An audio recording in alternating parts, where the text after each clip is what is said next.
Friends, I M back with another video.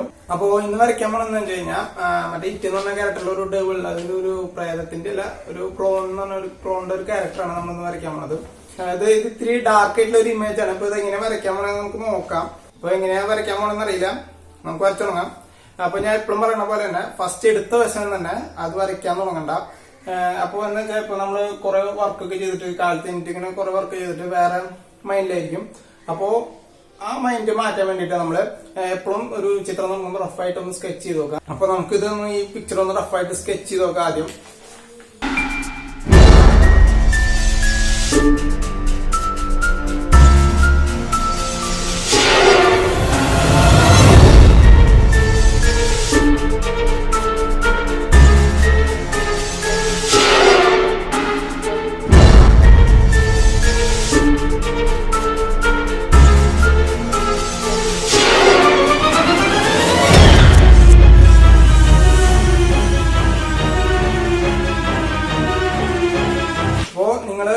കണ്ടോ, ഇതിപ്പോ റഫായിട്ട് sketch ചെയ്ത് കഴിഞ്ഞിട്ട് നിങ്ങൾക്ക് അറിയാം ഫേസ് കറക്റ്റ് വന്നിട്ടില്ല. എന്ന് വെച്ചാൽ ഈ നോസിന്റെ നീളം കൂടിപ്പോയി ഇവിടെ, പിന്നെ ഈ മുഖത്തിന്റെ ഷേപ്പ് വ്യത്യാസമായി. അതൊക്കെയാണ് ഞാൻ പറഞ്ഞ മിസ്റ്റേക്സ്. അതായത് നമ്മൾ ഫസ്റ്റ് വരയ്ക്കുമ്പോൾ എന്തായാലും കറക്റ്റ് വരില്ല. അതുകൊണ്ടാണ് ഞാൻ പറയുന്നത് ഫസ്റ്റ് ഒന്ന് റഫായിട്ട് വരച്ചു നോക്കുക. ഇത് സെയിം പിക്ചർ തന്നെയാണ് ഞാൻ ഇപ്പൊ വരച്ചത്, റഫായിട്ട് വരച്ചു. ഷെയ്ഡിംഗ് ഒന്നും ഞാൻ ഡീറ്റെയിലും കൊടുക്കാന്നില്ല, എന്താ വെച്ചാൽ അതിന് സമയം കളയണ്ടാന്ന് വെച്ചിട്ട്. എന്താ വെച്ചാൽ കറക്റ്റ് വന്നിട്ടില്ല, ഇവിടെയൊക്കെ ചെറുതായി പോയി. നീളം കൂടിയോ പോലെ ശരിക്കും പറഞ്ഞാൽ ഒരു റൗണ്ട് ആൻഡ് ഷേപ്പില് വരിക ഫേസ്. ഇതാണ് ഞാൻ റഫായിട്ട് എപ്പോഴും വരയ്ക്കാൻ പറയാറ്. അപ്പൊ നമ്മൾ റഫായിട്ട് വരച്ചു കഴിഞ്ഞാൽ നമുക്കിപ്പോ ഐഡിയ കിട്ടിയിട്ടുണ്ട്.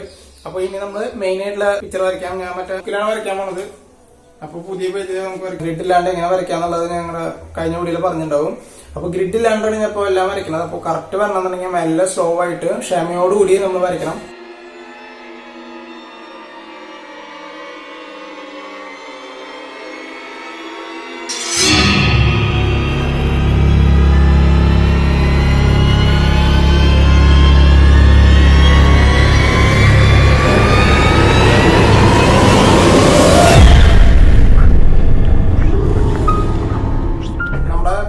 ഔട്ട് വന്നിട്ടുണ്ട്, അതായത് ഔട്ട്ലൈൻ മാത്രം ജസ്റ്റ് ഒന്ന് സ്കെച്ച് ചെയ്തിട്ടുണ്ട്. ഇങ്ങനെ കണ്ണൊക്കെ സ്കെച്ച് ചെയ്തിട്ടുണ്ട്. ഇപ്പൊ ഷേപ്പ് ഏകദേശം റെഡി ഉണ്ട്. ഞാൻ ഈ പിക്ചറിൽ എന്താ ചെയ്യുന്നത്, ഇത്തിരി ഡീറ്റെയിലിംഗ് കൊടുത്ത് ഷെയ്ഡ് ചെയ്യണം. അതായത് ഇപ്പോ ബാഹുബലി കണ്ടുണ്ടാവും, അത് കഴിഞ്ഞിട്ട് നിങ്ങള് പൈരറ്റ്സ് ഓഫ് ദി കരീബിയൻ മറ്റേ ജാക്ക് സ്പാരോനെ വരച്ചിട്ടുണ്ടാവും, അത് കണ്ടുണ്ടാവും. ബാഹുബലിനെക്കാളും ജാക്ക് സ്പാരോ ഇത്തിരി ഒന്ന് ഷെയ്ഡിങ് ബെറ്റർ ആക്കി, അതിനേക്കാളും ബെറ്റർ ആക്കിയിട്ട് ഷെയ്ഡ് ചെയ്യണം. അതായത് ഡീറ്റെയിലിംഗ് ഓരോ സ്ക്രാച്ചസും ഈ പിക്ചറിൽ നിങ്ങൾ നോക്കി കഴിഞ്ഞാൽ അറിയാം. ഫേസിന്റെ നെറ്റിയിലൊക്കെ ഓരോ കോറലൊക്കെ ഉണ്ട്. ആ ലൈറ്റിംഗ് എഫക്ട് എല്ലാം കൂടിയിട്ട് നമ്മൾ ഷെയ്ഡ് ചെയ്തെടുക്കണം.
ഷെയ്ഡ് കഴിഞ്ഞു, കാണാൻ നല്ല ഭംഗിയുണ്ട്.